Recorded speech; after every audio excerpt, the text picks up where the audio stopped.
له کونړه حج ته د تلونکو کسانو ترمنځ د پچې اچونې بهیر پیل شو. عصمت الله صافی زرعالم ګلنور د ارشاد حج او اوقاف ریاست مسؤلین وایي له کونړه سږکال حج ته د تلونکو سلګونو کسانو د پچې اچونې بهیر پیل شو چې پر مټ به یې ګټونکي د حج مبارکې فریضې د ادا کولو په موخه په ګوته شي.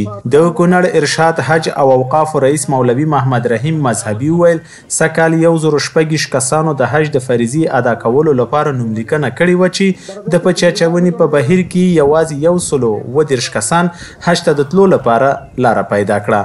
هغه زیاته کړه د پچې اچونې بهیر د یوه رانه پروسیجر له لارې ترسره شو چې د یوه کمیسیون پر مټ تنظیمېده.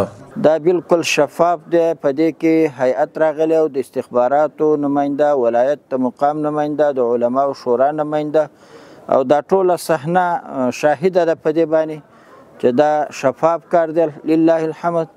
په دې کې هیڅ قسم درغلي نه کیږي او نه به وشي او نه څوک ثابتولی شي.